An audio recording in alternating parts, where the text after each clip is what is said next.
잠언 16장 참 유명하죠? 깊은 지혜와 영감을 주는 말씀들로 가득 차 있으니까요. 하지만 동시에 어쩌면 성경에서 가장 심각하게 오해받는 구절들이 모여있는 곳이기도 합니다. 오늘은 이 고대의 지혜가 어떻게 위험한 함정이 될 수 있는지 그 오해의 안개를 싹 걷어내고 진짜 의미가 뭔지 한번 파헤쳐 보겠습니다. 성경에서 가장 잘못 사용되는 장이 아닐까? 이 질문 좀 도발적이죠. 하지만 오늘 우리가 나눌 이야기의 출발점이 바로 이겁니다. 왜 이런 질문을 던질 수밖에 없는지 지금부터 그 이유를 하나씩 까보겠습니다. 자, 첫 번째 오해부터 시작해보죠. 많은 분들이 잠언 16장을 무슨 성공을 보장하는 마법 공식처럼 생각한다는 거예요. 이게 생각보다 정말 많은 분들이 그렇게 믿고 계시더라고요. 바로 이 구절, 잠언 16장 3절이 모든 오해의 중심에 있습니다. 이건 소위 말하는 번영신학의 단골 메뉴 같은 구절이죠. 자, 이 부분을 좀 깊이 파고 들어가 볼게요. 많은 사람들이 이 구절을 신이라는 자판기에 맛김이라는 동전을 넣으면 성공이라는 음료수가 툭 튀어나오는 것처럼 일종의 거래로 생각해요. 하지만 성경이 원래 말하라던 건 거의 정반대에 가깝습니다. 이건 비즈니스 딜이 아니에요. 나의 모든 계획, 심지어 내 욕망까지 싹 다 내려놓는 온전한 굴복에 대한 이야기입니다. 여기서 진짜 재밌는 게 바로 원어의 의미인데요. 맡기다라고 번역된 히브리어 단어가 갈랄이거든요. 이게 그냥 자, 이 일 좀 맡아주세요 이런 뜻이 아니에요. 마치 낙타가 등에서 무겁고 더러운 짐을 대글대글 굴려서 내려놓는 것처럼 나의 이기적인 자아, 세속적인 욕망, 교만 같은 것들을 통째로 하나님께 굴려보내는 그런 그림이에요. 느낌이 확 다르죠? 그러니까 이 구절이 약속하는 이루어짐이라는 건 내가 계획한 사업이 대박나고 부자가 되는 게 아니라는 거죠. 그게 아니라 내 삶의 방향이 하나님의 선하신 뜻과 완벽하게 딱 들어맞게 되는 것, 바로 영적인 조화를 말하는 겁니다. 자, 첫 번째 오해가 우리의 욕망에 대한 거였다면 두 번째는 우리의 의지에 대한 겁니다. 바로 하나님의 주권에 대한 아주 큰 오해인데요. 이게 우리를 무슨 무력한 꼭두각시처럼 만들어버리는 숙명론에 관한 이야기입니다. 바로 이 구절 말씀이 그 모든 혼란의 중심에 있어요. 이 구절 하나 때문에 많은 분들이 어차피 다 정해져 있는 거구나. 나한테는 자유의지 같은 건 없나 보다. 이런 생각에 빠지곤 하죠.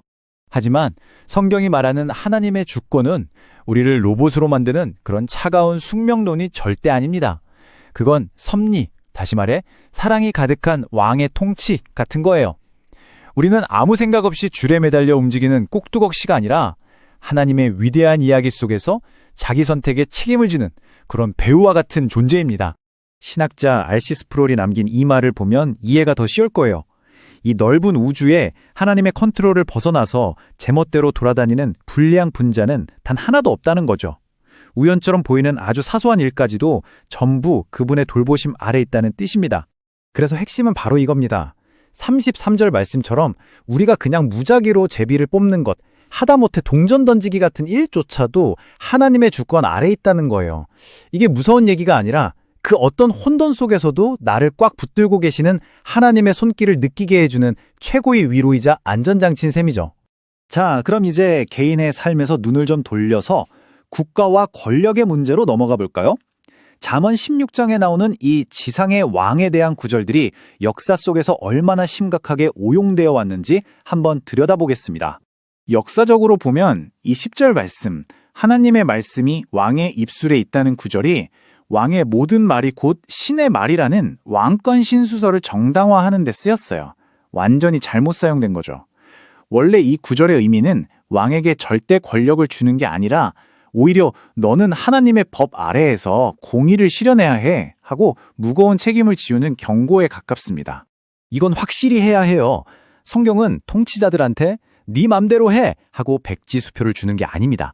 오히려 그 권력을 하나님의 뜻에 맞게 사용하라는 아주 엄중한 경고장을 보내고 있는 거죠. 그럼 이런 질문이 자연스럽게 생기죠. 이 땅의 왕들은 다 이렇게 불완전하고 실수투성인데 그렇다면 잠언이 궁극적으로 그려내고 있는 그 이상적인 왕은 도대체 누구를 가리키는 걸까요?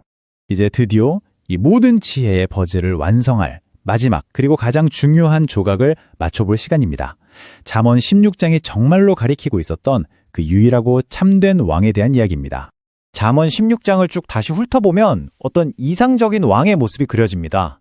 완벽한 정의로 다스리고 그 은혜는 메마른 땅에 내리는 단비 같고 오직 하나님의 법에만 순종하는 그런 왕의 모습이요. 그리고 이 모든 묘사에 완벽하게 들어맞는 분은 역사상 단 한 분밖에 없습니다. 바로 예수 그리스도죠. 결국 잠언 16장의 모든 지혜는 이 땅에 오신 진짜 왕 예수님 안에서 비로소 그 완전한 의미를 찾게 되는 겁니다. 마지막으로 여러분께 이 질문을 하나 남기고 싶습니다. 만약 잠언 16장을 성공을 위한 주문처럼 외우는 게 아니라 진짜 왕이신 그분께 나의 모든 것을 내어드리는 지혜의 안내서로 읽는다면 여러분의 삶은 과연 어떻게 달라질까요?